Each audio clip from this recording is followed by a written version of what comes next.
Hello friends. Nifty మనం అనుకున్నట్టుగానే ఫ్లాట్‌గా ఓపెన్ అయిన తర్వాత స్లో అండ్ స్టడీగా అప్‌వార్డ్స్ మూవ్ అవుతూ మనం అనుకున్న ఫస్ట్ హడిల్ దగ్గర ఆగింది. యాక్చువల్లీ మనమేమనుకున్నాం, ప్రైస్ ఒకవేళ ఫ్లాట్‌గా కానీ లేకపోతే కొంచెం గ్యాప్ డౌన్ అవుతూ ఈ ఏరియాలో ఎక్కడ ఓపెన్ అయినా సరే ఇదొక డిమాండ్ లాగా కన్సిడర్ చేద్దాం. ఇక్కడ డిమాండ్ వన్స్ ట్రిగ్గర్ అయితే పైనున్న మేజర్ సప్లై వరకు ప్రైస్ ట్రావెల్ చేయొచ్చని మనం అనుకున్నాం.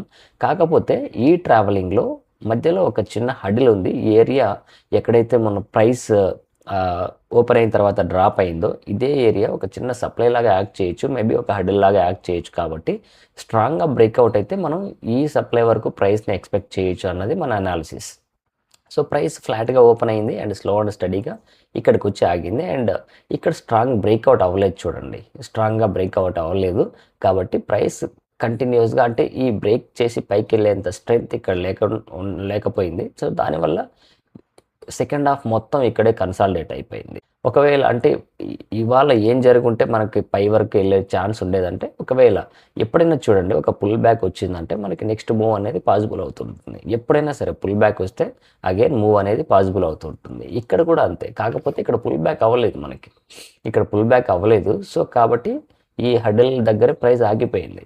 అంటే పైకెళ్ళడానికి కావాల్సినంత ఫ్యూయల్ మార్కెట్‌కి దొరకలేదు ఇక్కడ.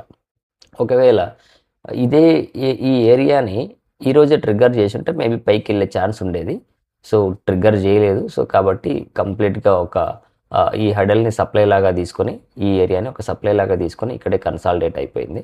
ఇక రేపటి కోసం మనం ఆలోచిస్తే నేను ఇదే ఏరియాని డిమాండ్ లాగా కన్సిడర్ చేస్తాను. యాక్చువల్లీ నేను ఈరోజే ఎక్స్‌పెక్ట్ చేశాను. ఈ ప్రైస్ ఏదైతే ఈ డిమాండ్ ఏరియా ఉందో ఇక్కడ ట్రిగ్గర్ అయ్యి పైకి బ్రేక్అవుట్ చేసి పైకెళ్తుందని నేను ఎక్స్‌పెక్ట్ చేశాను. కాకపోతే సెకండ్ హాఫ్ మొత్తం కన్సాలిడేట్ అయిపోయింది. డిమాండ్ ట్రిగ్గర్ అవ్వలేదు. రేపు ఒకవేళ ప్రైస్ ఫ్లాట్‌గా కానీ, చిన్న గ్యాప్ డౌన్ కానీ, లేకపోతే ఒకవేళ కొంచెం గ్యాప్ డౌన్ అయ్యి ఈ ఏరియా ట్రిగ్గర్ అయినా సరే నేను కొంచెం బుల్లిష్ ఉంటాను.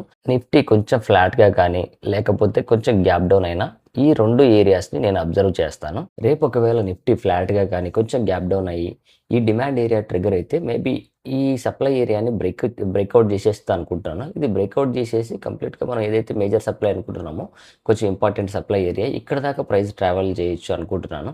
ఒకవేళ కొంచెం గ్యాప్ డౌన్ అయినా సరే ఈ ఏరియాలో ప్రైస్ ఎట్లా రియాక్ట్ అవుతుందన్నది నేను అబ్జర్వ్ చేస్తాను.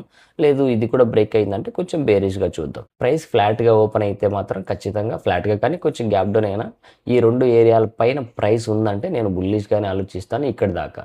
లేదు రేపు ప్రైస్ ఒకవేళ కంప్లీట్ గ్యాప్ అప్ అయితే మాత్రం ఇక్కడ సప్లై ఏరియాస్ ఉన్నాయి. సో, ఇక్కడ ఈ ఏరియాస్‌లో ప్రైస్ ఎట్లా రియాక్ట్ అవుతుందో దాన్ని బట్టి మన రేపు ప్లాన్ ఆఫ్ యాక్షన్ ఉంటుంది.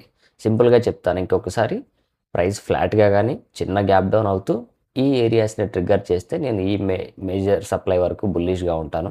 లేదు ప్రైస్ కంప్లీట్‌గా గ్యాప్ అప్ అవుతూ ఈ సప్లైని ట్రిగ్గర్ చేస్తే వెయిట్ చేసి అక్కడ ప్రైస్ ఎట్లా ఫార్మ్ చేస్తున్నది, ప్రైస్ యాక్షన్ ఎట్లా ఫార్మ్ చేస్తున్న దాన్ని బట్టి బేరిష్‌గా ఉంటాను. సో, రేపు నిఫ్టీ ఓపెన్ అయిన తర్వాత ప్రైస్ ఎట్లా రియాక్ట్ అవుతుందన సో, రేపు నిఫ్టీ ఓపెన్ అయిన తర్వాత ప్రైస్ ఎట్లా రియాక్ట్ అవుతుంది, ఏ ఏరియాలో ఓపెన్ అయిందన్న దాన్ని బట్టి మనం లైవ్‌లో డిస్కస్ చేసుకొని ఇంకేదైనా లెవెల్స్ చేంజెస్ గానీ, లేకపోతే లైవ్‌లో ఫార్మ్ అయ్యే ప్రైస్ యాక్షన్‌ని బట్టి మనం ఏం ప్లాన్ చేయాలన్నది రేపు లైవ్‌లో డిస్కస్ చేద్దాం.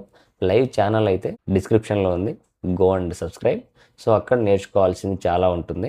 సో, నేర్చుకునే కంటెంట్ మొత్తం అక్కడే ఎందుకుంటుందంటే మనం లైవ్‌లో ప్రైస్ మూవ్‌మెంట్‌ని బట్టి మనం డైనమిక్‌గా డెసిషన్ తీసుకోవాల్సి ఉంటుంది. సో, అక్కడ మనం నేర్చుకునే విషయం చాలా ఎక్కువ ఉంటుంది.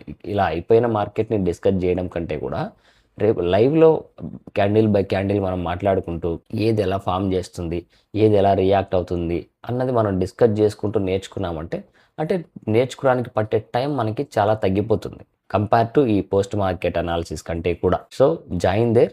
రేపు లైవ్‌లో కలుద్దాం. చలో ఫ్రెండ్స్, బాయ్.